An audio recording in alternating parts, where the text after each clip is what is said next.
Hello, everybody. Welcome back. This is Toxic Talk. So, if you're not, able to listen to toxic stuff, so you should, go listen to something else or watch something else, because I'm gonna say things that may, that may not sound good. So I just this is a edition. In this channel I create videos for education and other purposes, but I wanna make this section where I talk about Bitcoin, and then I say what I think at the moment, just like a podcast. So I want to make this allusion of what I really think of what's going on when people say,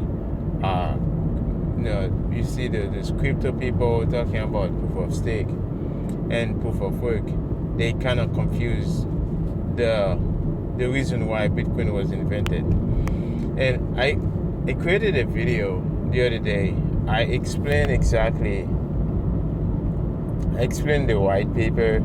I went down into the double spend problem that Satoshi Nakamoto solved. And I went to the blockchain. I showed you the blockchain demo and the proof of work, right? So, and all of this, and now you see a bunch of people, like a bunch of other projects doing proof of stake and claiming that they can do a better job by saving more energy, which is like really weird to me. Like, it's something that requires energy, and then you say you don't need energy to make it. It's like, what are you talking about, right? It's like you're talking about like producing money. So, and then you're saying you don't need energy to produce money. You just need somebody to have stake on the network and to produce, the money. So that's what I don't understand. This is the dishonesty about this. And you have Charles Hoskinson. I mean, he's always like, "Hey everybody, this is Charles. Oh, I'm in sunny Colorado, whatever the hell is he like." Always sunny, always warm. I get it, but what I'm saying is, like I don't have any problem with Charles, but I've had some ADA one time, right? But when I really understood, when I dig deep into proof of stake, I realized it's something that's not gonna work. I mean, you're still gonna have to keep pitching the idea to people, and you're still gonna have to fork the network every quarter, or every 6 months. You're gonna have to do some fork. It's like, who is allowed to do that? Those fork? Who get the key? Right? This is the problem. It's like you need somebody to always be there to govern the network. This is what we're running away from. So, and the illusion I was talking about, the illusion I make, because I drive trucks. I used to drive trucks. And when you're driving trucks, you see a bunch of drivers on the road with a bunch of like Toyota, like Tesla.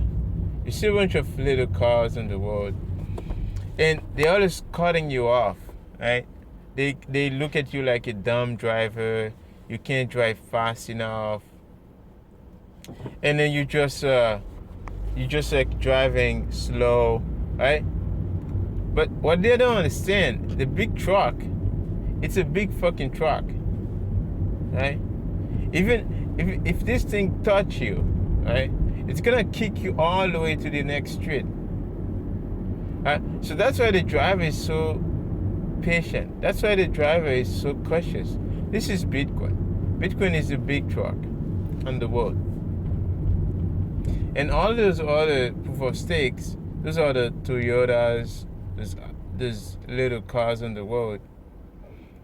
They don't have enough weight in the balance. So they basically talking about proof of stake, saving energy. What they don't understand is they are wasting like time into this, right? Because first of all, it's not gonna work because nobody gonna trust their money into putting their money into something that's just like a gimmick, right? I mean, some people they're gonna buy into it, right? They're gonna get scammed and get it and buy it and hold it and feel like they have a feeling of a community side, right? So because a bunch of other people hold it, yeah, they hold it. I've experienced that too. So I'm talking from experience. So I hold ADA, I hold like ETH in the past, I hold so many of the coins in the past. But what I realize is that you have a counterparty risk. All of those things, you have to need somebody to do some announcement, what they're gonna do, what is the roadmap, right? What's the next SEC decision? You're gonna valid proof of stake validators if they don't allow your transaction to go through. Those are all the things you're gonna have to worry about. I mean, if Bitcoin, I just have to run my own node, right? I don't have to worry about getting so many stake to so many ETH to have a validator to run a node.